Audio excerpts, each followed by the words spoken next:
जय हिंद दोस्तों। तो आज के सेशन के माध्यम से ज्योग्राफी का सेशन कंटिन्यू चल रहा है, हर एक चैप्टर से संबंधित चल रहा है। तो आज आपको जो देखना है वो है भारत के पठार। क्या भारत के पठार, जिसमें 5 प्रकार के आपको पठार दिखाए जाएंगे, इसमें दिखाया गया है। अभी ये सब बातें समझ में आ जाएगा।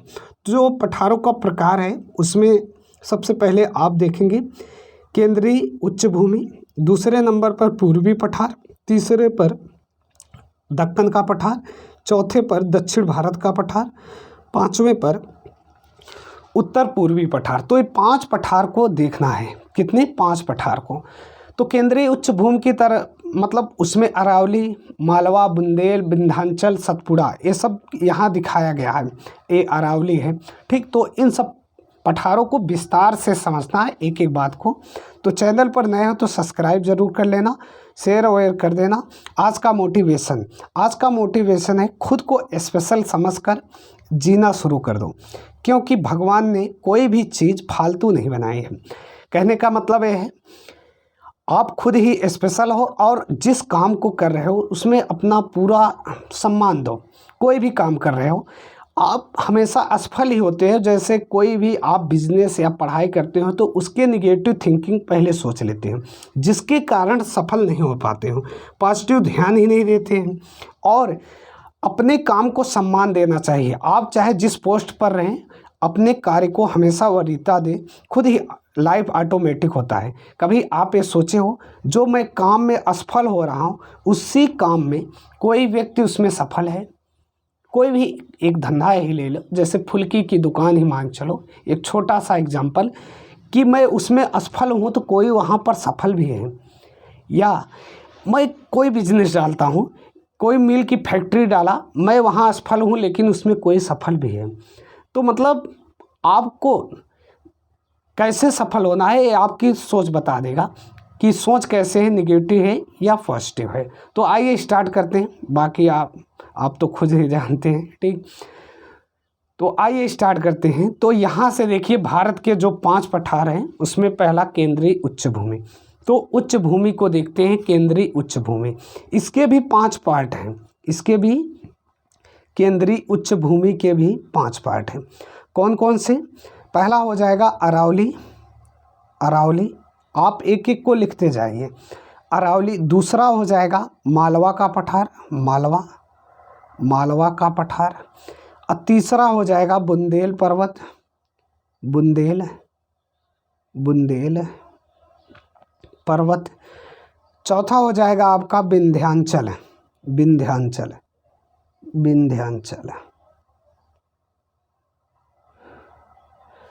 और 5वां हो जाएगा सतपुड़ा। तो ये 5 पठार को आपको देखना है, सतपुड़ा, ठीक। तो 5 पठार को, तो सबसे पहले अरावली को समझते हैं नए पेज पर। तो अरावली पर्वत श्रृंखला, अरावली पर्वत श्रृंखला। तो अरावली मान चलो दिल्ली से लेकर उसके क्षेत्र से जो रायसीना की पहाड़ी है वहाँ से लेकर ये गुजरात तक है, गुजरात तक ये पूरा राजस्थान में नहीं। इस साइड आपका थार का मरुस्थल है। किसका? थार का मरुस्थल। चलो मैप में दिखा देते हैं। तो मैप में देख लीजिए, ये है अरावली पर्वत। ये कहाँ? ये है अरावली पर्वत। इसे आप ध्यान से देख लीजिए। अरावली श्रेणी दिया है, ये थार का मरुस्थल इस साइड है। और इसके ऊपर ये देखिए यमुना नदी है यहाँ पर। हाँ, तो आ जाइए पुनः। तो अरावली पर्वत कैसा पर्वत का उदाहरण है, ये एक एक पॉइंट आप लिखते जाइए। पहला पॉइंट, ये प्राचीन पर्वत का उदाहरण है, ये प्री कैम्ब्रियन युग में मोड़दार पर्वत का उदाहरण है। कैसा है? मोड़दार। जो आपका हिमालय है नवीन मोड़दार पर्वत का उदाहरण है, और ये अंतिम अवस्था में है, इसलिए इसको क्या बोलेंगे? अवशिष्ट पर्वत का उदाहरण है। किसका? अवशिष्ट पर्वत का उदाहरण है। कौन सा? अरावली। एक एक पॉइंट को आप लिखते जाइए। अरावली क्या है? अवशिष्ट पर्वत का उदाहरण है। ये प्राचीन पर्वत है, मोड़दार पर्वत है, अवशिष्ट पर्वत है, और यहाँ से देखिए दिल्ली के पास से लेकर राजस्थान, गुजरात तक ये फैला हुआ है। अब अगला पॉइंट लिखना है कि माउंट आबू जो पहाड़ी है इसी पर गुरु शिखर चोटी स्थित है।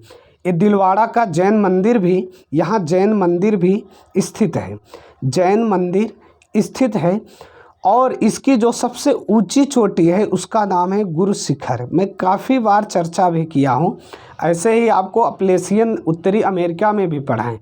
यदि अभी तक उसे ना देखे हो तो प्ले लिस्ट में है, वहाँ से आप देख सकते हैं। तो इसकी जो सबसे ऊंची चोटी है वो गुरु शिखर है। एक एक पॉइंट को लिखिए।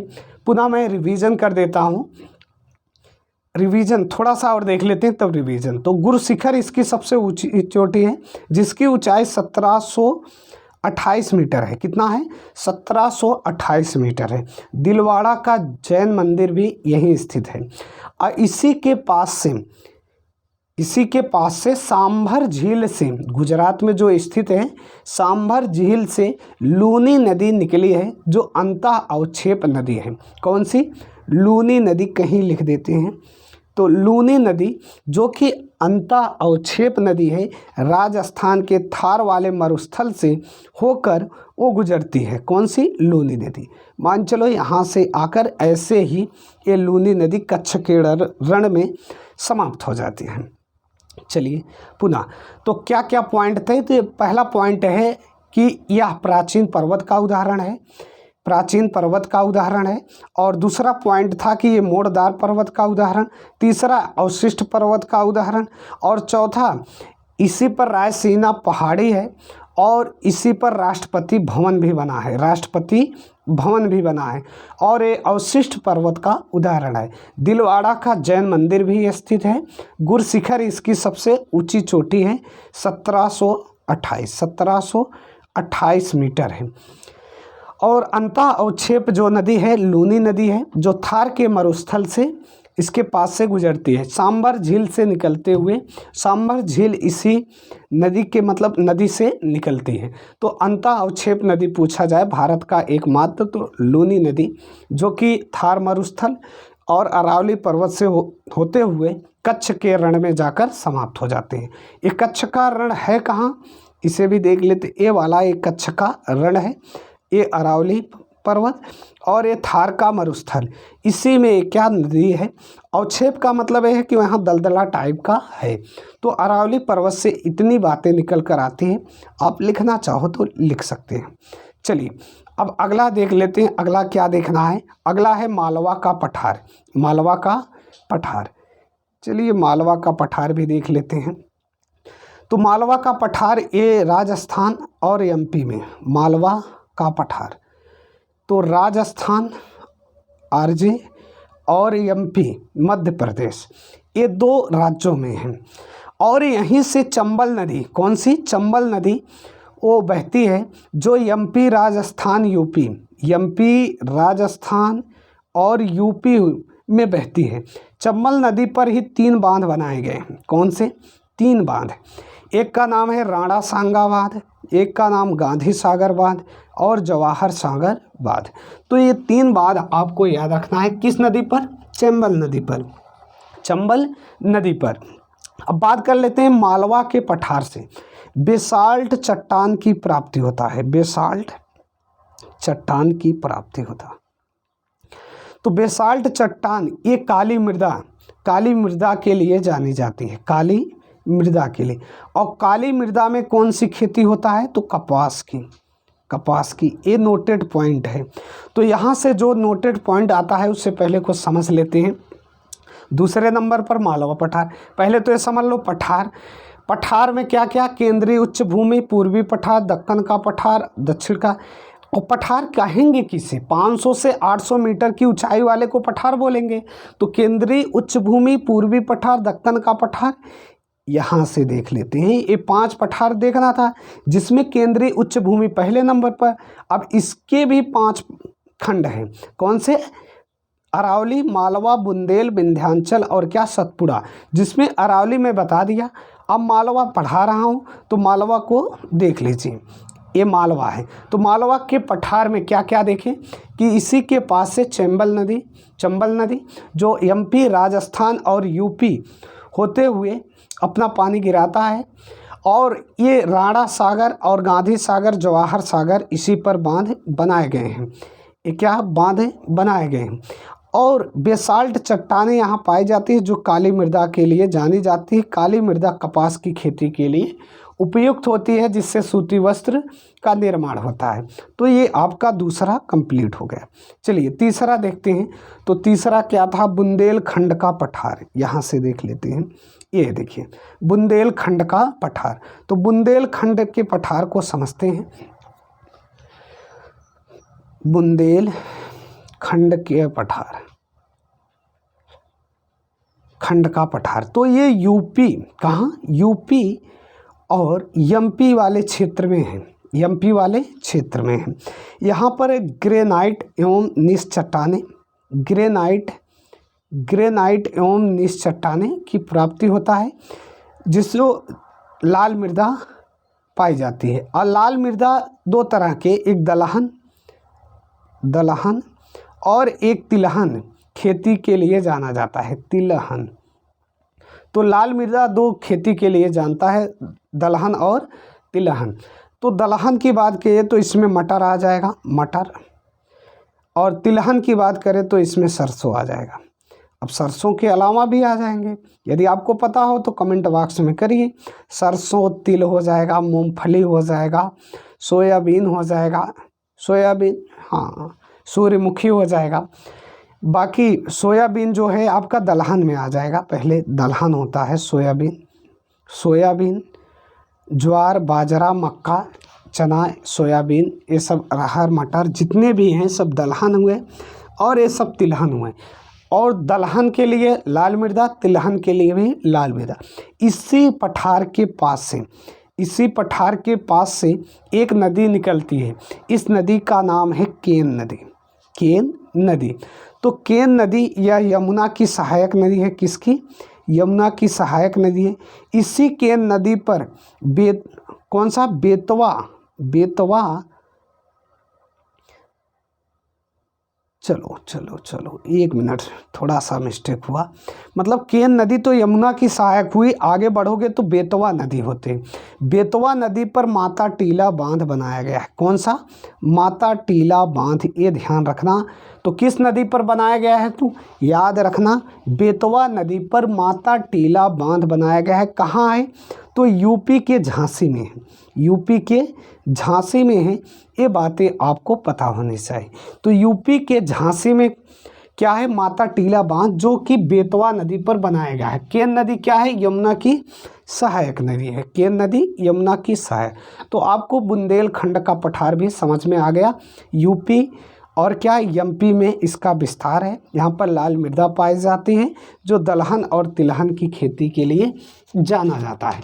चलिए अगला देखते हैं। तो विंध्याचल पर्वत है। क्या है? विंध्याचल। यहाँ से देखते हैं तो ये विंध्याचल है। अब विंध्याचल को समझते हैं। तो विंध्याचल कितने राज्यों में है? तो ये 4 राज्यों में। विंध्याचल है 4 राज्यों में। वो कौन कौन से 4 राज्य हैं? पहला हो जाएगा गुजरात, दूसरा हो जाएगा एमपी, और तीसरा हो जाएगा यूपी, और चौथा हो जाएगा छत्तीसगढ़। कौन सा? छत्तीसगढ़। ये आपको याद रखना है। तो 4 राज्य में, और एमपी जो यूपी है उसके बीच ये सीमा भी बनाता है। ये बात को ध्यान रखना है। यहाँ से आधात्विक खनिज की प्राप्ति होता है। आधात्विक खनिज का मतलब ये चूना, संगमरमर और ये जो सेल खड़ी जिप्सम होता है, ये सब आधात्विक खनिज से होता है। तो आधात्विक खनिज की प्राप्ति होता है चूना, पत्थर, संगमरमर, सेल खड़ी, जिप्सम आदि। यहाँ जो चुर्क और चुनार 2 स्थान हैं। कौन से? चुर्क और क्या? चुनार। तो चुर्क और चुनार ये सीमेंट के लिए जाना जाता है। ये बातें आपको पता होना चाहिए। चलिए अगला देखते हैं। तो अगला है सतपुड़ा पर्वत। कौन सा? सतपुड़ा। तो सतपुड़ा को भी समझते हैं। जो सतपुड़ा पर्वत है, ये 3 राज्यों में, गुजरात और एमपी, तीसरा हो जाएगा आपका छत्तीसगढ़। तो 3 राज्यों में ये सतपुड़ा पर्वत का विस्तार है। पर्वत किसे बोलते हैं? पठार में अभी बताया कि 500 से 8, थोड़ा सा उससे अधिक तो पर्वत हो जाएगा। तो राजपीपला, यहाँ पर जो पहाड़ी का नाम है वो राजपीपला है, पीपला। और एमपी में जो इस पहाड़ी की शाखा है उसे महादेव पहाड़ी बोला जाता है, महादेव पहाड़ी। और छत्तीसगढ़ में जो है इसे बोला जाता है मैकाल, मैकाल पर्वत, मैकाल पर्वत। तो मैकाल पर्वत पर ही उसी के अमरकंटक चोटी है, जो मैकाल पर्वत है उसी पर अमरकंटक चोटी है, जहाँ से दो नदियाँ निकलती है, एक नर्मदा और दूसरी सोन। ये बातें आपको पता होना चाहिए। तो छत्तीसगढ़ में जो मैकाल पर्वत है, अमरकंटक से चोटी से नर्मदा और सोन नदियाँ निकलती हैं। अब बात किया जाए तो महादेव, तो यहाँ से धूपगढ़ चोटी है। कौन सी? धूपगढ़ चोटी है, पंचमढ़ी शहर है, पर्यटन स्थल के लिए जाना जाता है। बाकी राजपीपला ये गुजरात में स्थित है। तो यहाँ से आप देखिए, पहला मतलब केंद्रीय उच्च भूमि में 5 पार्ट पढ़ लिए, इसके 5 पार्ट जो होते हैं वो देख लिए। अब आपको देखना है पूर्वी पठार। तो चलिए पूर्वी पठार को देखते हैं। यहाँ से लिखोगे पूर्वी पठार, पूर्वी पठार दूसरे नंबर का, पठार के दूसरे नंबर पर क्या आएगा? पूर्वी पठार। तो पूर्वी पठार ये 3 हिस्सों में है। कितने? 3 हिस्सों में। और 3 हिस्से कौन से हैं? छोटा नागपुर का पठार, छोटा नागपुर का पठार, और हो जाएगा छत्तीसगढ़ का पठार, छत्तीसगढ़ का पठार। उसके बाद आ जाएगा दंड कांडिया, दंड कांडिया का पठार, कांडिया का पठार। तो दंड कांडिया का पठार। तो ये 3 पठार को अभी देखना है। जैसे केंद्रीय उच्च भूमि में 5 देखे, वैसे पूर्वी पठार में 3 हिस्सा देखना है। तो पहला हिस्सा डालते हैं छोटा नागपुर का पठार।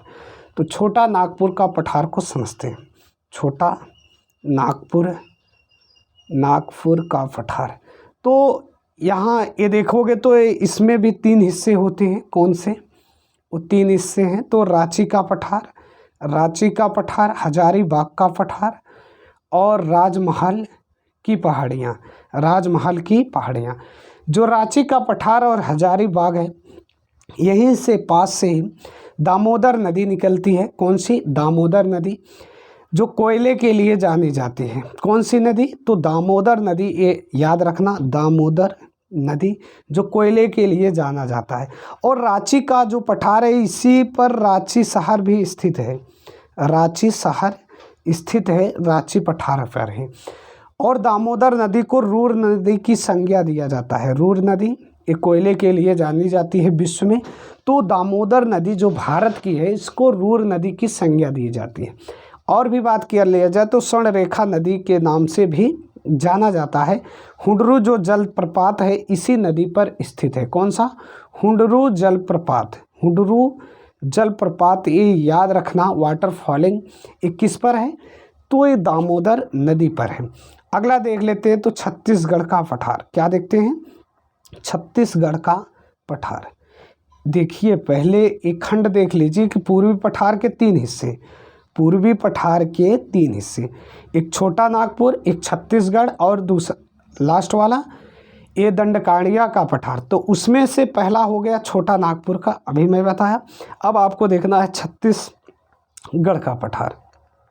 तो आइए देखते हैं छत्तीसगढ़ का पठार। तो छत्तीसगढ़ ये यहाँ से महानदी, कौन सा? महानदी गुजरती है और धान की खेती की जाती है, धान की खेती की जाती है, इसीलिए इसे क्या बोला जाता है? धान का कटोरा। तो छत्तीसगढ़ के पठार से पश्चिम बंगाल में स्थित है। तो पश्चिम बंगाल, ये ध्यान रखना, ये छत्तीसगढ़ का पठार। अब देख लेते हैं दंडकांडिया का पठार। अभी ये पूर्वी पठार ही चल रहा है, ध्यान रहे। तो ये किन किन राज्यों में है? तो यमएच और अगला AP, Andhra Pradesh, Telangana, TJ, Telangana, Orissa, OD, और चौथा हो जाएगा छत्तीसगढ़। वैसे छत्तीसगढ़ में इसका हिस्सा नहीं है, चलो जाने दो, लिख दो। तो क्या है, उड़ीसा तक। तो इसी के पास से इंद्रावती नदी निकलती है। कौन सी? इंद्रावती नदी निकलती है। अब इंद्रावती नदी पूछे तो ये दंडकारण्य पठार से निकलती है। और चित्रकूट जो जलप्रपात है इसी पर स्थित है। कौन सा? चित्रकूट जलप्रपात। दो बस्तर का पठार भी यही छत्तीसगढ़ में स्थित है। बस्तर का पठार, बस्तर का पठार। मैप आप साथ में रखिए, क्योंकि मैप में नहीं देखोगे तब तक दिक्कत ही होगा। ठीक, मैप में देखते रहिए। ठीक, इसमें इस मैप को साथ में रखिए और इसको देखिए। चलिए, ये चल रहा था। तो बस्तर का पठार कहाँ है? ये छत्तीसगढ़ में है। अब यहाँ पर दो तो समाप्त हो गए। कौन कौन से? ये पूर्वी पठार के 3 हिस्से पढ़ लिए। अब आपको देखना है दक्कन का पठार। कौन सा? ये तीसरे नंबर पर आएगा दक्कन का पठार। इसमें भी 3 ही देखना है। कितना? 3 ही। तो चलिए नया फेज लेते हैं। तो दक्कन के पठार में, दक्कन के पठार में देखते हैं तो इसके भी 3 हिस्से। कौन कौन से? वो 3 हिस्से। पहला हो जाएगा दक्कन ट्रैप, दक्कन ट्रैप। और दूसरा हो जाएगा कर्नाटक का पठार, कर्नाटक का पठार। यहाँ पर आंध्रा पठार, तीसरा आंध्रा पठार। तो एक एक बात को समझ लेते हैं। तो जो दक्कन का ट्रैप है ये महाराष्ट्र में, कहाँ? महाराष्ट्र में। और दक्कन ट्रैप से ही यहाँ पर जो पहाड़ियाँ हैं ये 4 पहाड़ियाँ हैं। कौन सा? सतमाला, सतमाला, दूसरा अजंता, और तीसरा हो जाएगा बालाघाट, बी लिख दो, और हरिश्चंद्र, हरिश्चंद्र। तो क्या है? सतमाला, अजंता, बालाघाट और हरिश्चंद्र, ये 4 पहाड़ियाँ हैं महाराष्ट्र में, पर्वत हैं। और जो हरिश्चंद्र पर्वत है इसकी जो सबसे ऊंची चोटी है वो कलसूबाई चोटी है। कौन सा? कलसूबाई चोटी, कलसूबाई चोटी। तो कलसूबाई चोटी ये क्या है? जो महाराष्ट्र में सतमाला, पहला सतमाला, उसके बाद अजंता, उसके बाद बालाघाट, हरिश्चंद्र। तो हरिश्चंद्र की जो सबसे ऊंची चोटी है कलसूबाई, ये महाराष्ट्र की सबसे ऊंची चोटी है। यमएच की सबसे ऊंची चोटी है, एक ध्यान देना। और जो डेक्कन ट्रैप है यहाँ से बेसाल्ट चट्टानें पाए जाते हैं। अभी मैं बताया कि बेसाल्ट चट्टानों किसके लिए जाना जाता है? काली मृदा। और काली मृदा कपास की खेती के लिए। ठीक, ये बातें आपको ध्यान रखना है। अब देख लेते हैं दूसरा वाला, तो कर्नाटक का पठार। ये तो डेक्कन ट्रैप हो गया। दूसरा देख लेते हैं तो कर्नाटक का पठार, कर्नाटक का पठार। तो कर्नाटक के पठार, ये बाबा बुदान पर्वत यहाँ पर स्थित है। कौन सा? बाबा बुदान, ये लिख लेना, बाबा बुदान पर्वत।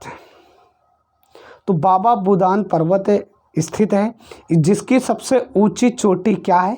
तो कुद्रेमुख,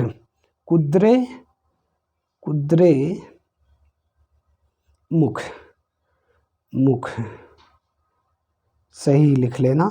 ठीक, तो कुद्रेमुख इसकी सबसे ऊंची चोटी है। लव अयस्क की प्राप्ति होता है। किसकी? लव अयस्क की प्राप्ति होता है। चलिए ये हो गया। अब बात कर लेते हैं आंध्रा पठार का। यहाँ से देखिए, ये इसके 3 हिस्से बताए ना, तो कर्नाटक, ये तीसरा आंध्रा हो जाएगा। तो आंध्रा को देखते हैं, आंध्रा पठार को समझते हैं। तो यहाँ पर इसके 3 हिस्से हो जाएंगे, 3 हिस्से आंध्रा पठार के, आंध्रा पठार। तो रायलसीमा, रायलसीमा जो कि आंध्र प्रदेश में स्थित है, और तेलंगाना, 3 नहीं 2 ही देखना है, तेलंगाना। तो तेलंगाना और रायलसीमा, ये पर्वत के बीचों बीच कृष्णा नदी गुजरती है, कृष्णा नदी गुजरती है, ये ध्यान रखना है। चलिए अब तो यहाँ तक हो गए, इसके भी 3 पार्ट देख लिए। अब दक्षिण भारत का पठार देखना है। कौन सा? दक्षिण भारत का पठार।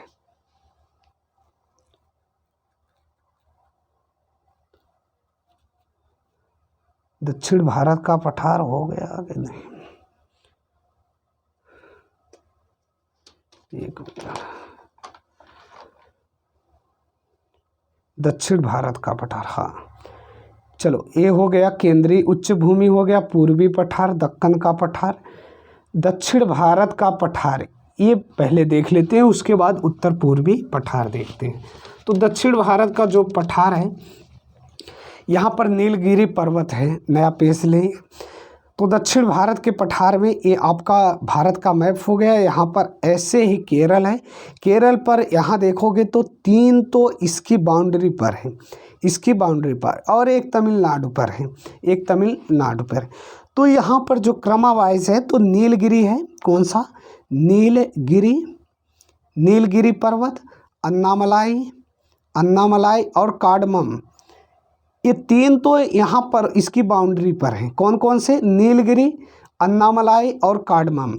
और जो चौथा है ये पालनी है, कौन सा, पालनी, जो कि कर्नाटक में है। कहाँ स्थित है, कर्नाटक में। तो एक अलग है।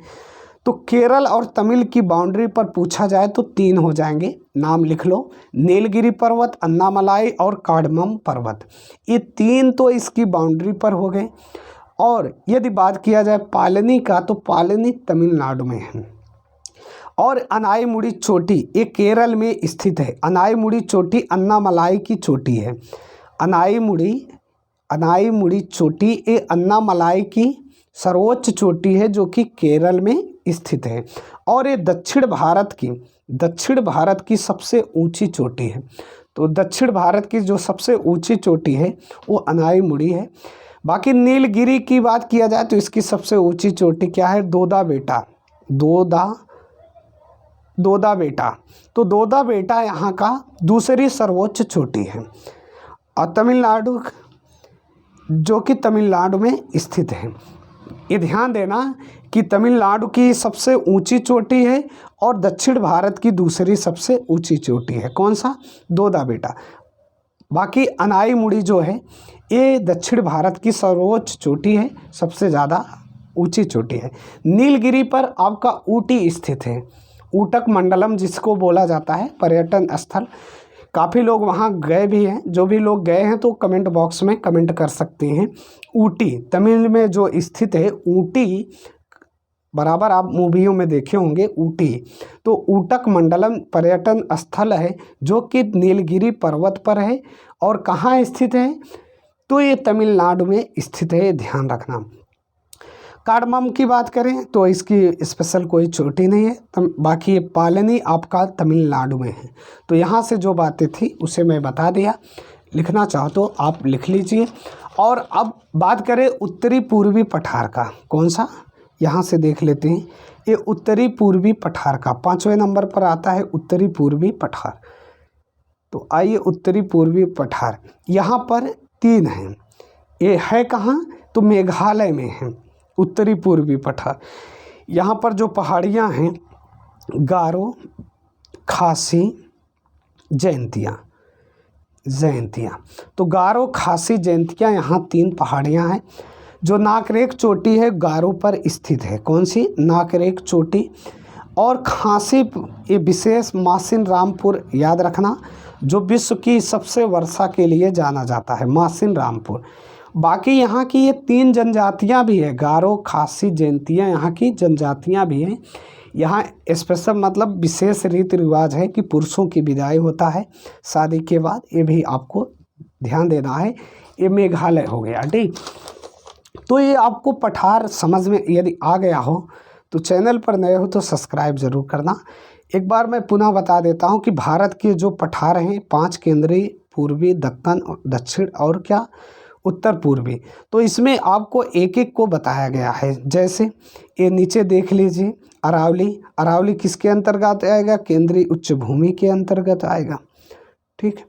यहाँ पर सब दिया गया है। दंडकारिया का पठार और ये छोटा नागपुर का पठार। वीडियो को रोक कर आप लिख सकते हो, देख सकते हो, समझ सकते हो और शेयर कर सकते हो, ठीक। जैसे ही मैं बताया हूँ वैसे आप लिख सकते हो। तो जो आज का मोटिवेशन था वो था कि खुद को स्पेशल समझकर जीना शुरू करो, क्योंकि भगवान ने भी कोई भी चीज़ फालतू नहीं बनाया है, अपने आप में खुद ही स्पेशल हो, ठीक। तो तैयारी जम के करो, उसके बाद अपने कार्य को सम्मान दो, निरंतर मेहनत करो, आगे बढ़ूँ। मस्त रहिए, खूब पढ़िए। नेक्स्ट वीडियो में मिलते हैं। और चैनल पर नए हो तो सब्सक्राइब ज़रूर करना भाई।